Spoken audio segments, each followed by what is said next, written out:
เช่นเมื่อตู้เจ้าทั้งหลายอยู่ที่เมืองสาวัตถีพุ่นละนะครับทีนี้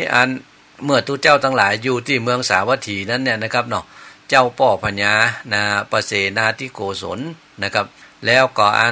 อยู่ที่พระเจตวันมหาวิหารคือพระเจตวันนี่เคยเล่ากับเจ้าพี่นายน้องของเฮามานะครับว่าอนาถปิณฑิกะมหาเศรษฐีนั้นเนี่ยนะครับได้เอาทรัพย์สมบัติของตัวเก่าเนี่ยนะครับนักขนาดได้54โกฏนะครับโอ้มันจะนักโมได้ก็เหมาะประเดี๋ยวนี่นะครับเนาะ54โกฏลุ่นนะครับเนาะเอามาสร้าง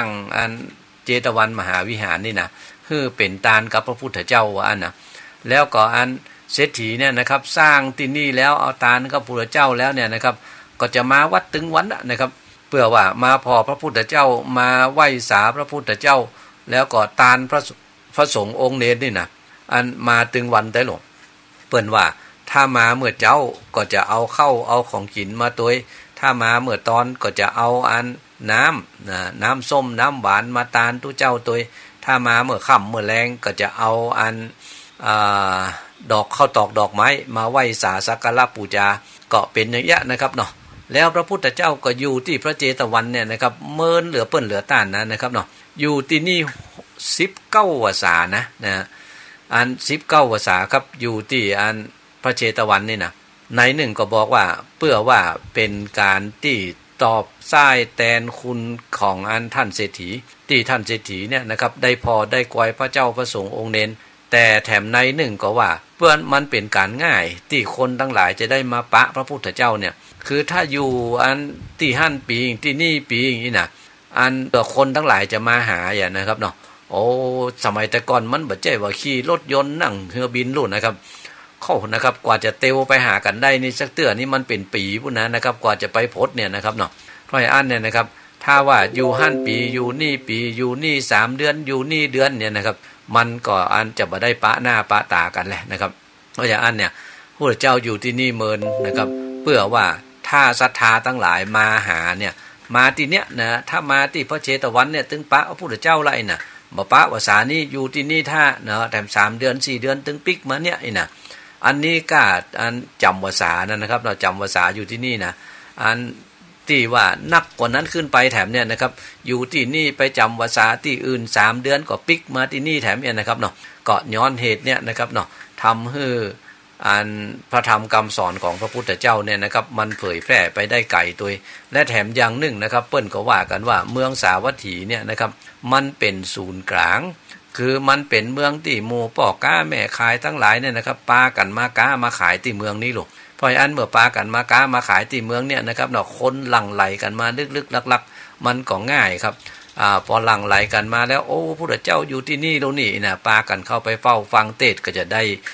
เป็นสาวกของพระพุทธเจ้าไปนะก็อันนี้ก็มีเนื่องนะครับต่อตีว่าพระพุทธเจ้าอยู่ที่นี่เมินเนี่ยนะครับทีนี้เมื่อพระพุทธเจ้าอยู่ที่นี่เมินเนี่ยอยู่ที่พระเจตวันเนี่ยตู้เจ้าทั้งหลายคนมาบวชก่อนนักกันนะครับโอ้มากันสดสันโลดละนะครับเราที่มาบวชที่นี่นะวันหนึ่งเนี่ยพระพุทธเจ้าก็จะเต้ทำให้กับตู้เจ้าทั้งหลายได้ฟังกันหรอกมีอยู่วันหนึ่งครับตู้เจ้าทั้งหลายมานั่งโจจากันที่บนวิหารก็เรื่องที่อู้กันเนี่ยนะครับเนาะก็มาอู้กันเรื่องของเนี่ยกันนะครับ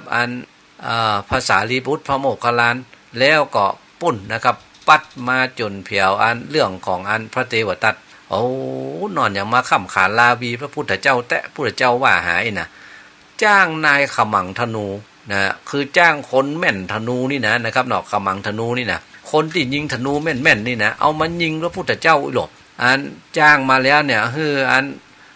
คนยิงธนูเนี่ยนะครับเนาะปุ่นเอาไปซ่อนอยู่ต่ำประโคปุ่นพระพุทธเจ้าเตียวมาแล้วเนี่ยนะครับก็เอาธนูยิงกันนะครับก็เนี่ยนะครับคนยิงธนูเนี่ยมาแล้วก็ไปยิงธนูใส่พระพุทธเจ้าลูกนะครับเปิ้นว่าเอาธนูใส่แหล่งยิงเข้าไปหาพระพุทธเจ้าลูกธนูปุ้งออกไปแล้วตกกลายเป็นดอกไม้ไปเหี่ยตกกลายเป็นดอกไม้มาส่องหน้าพระพุทธเจ้าเหี่ยน่ะก็ตัวของเนี่ยคนยิงธนูเนี่ยนะครับเนาะยิงไปแล้วกลายเป็นดอกไม้ใส่เข้าไปแถมยิงเข้าไปแถมนะครับก็กลายเป็นดอกไม้แถมนะครับยิงเข้าไปแถมกำหนึ่งก็กลายเป็นดอกไม้แถมเปิ้นว่า3เตื้อก่อนนั้นนะครับเนาะยิงเข้าไปน่ะ โอ้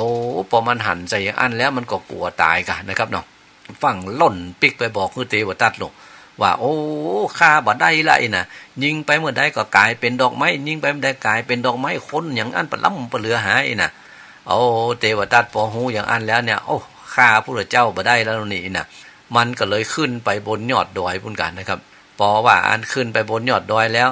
ไปพอใส่บะหินก้อนหนึ่งเจ็ดใหญ่นะครับเนาะกะเอาไว้ว่าถ้าว่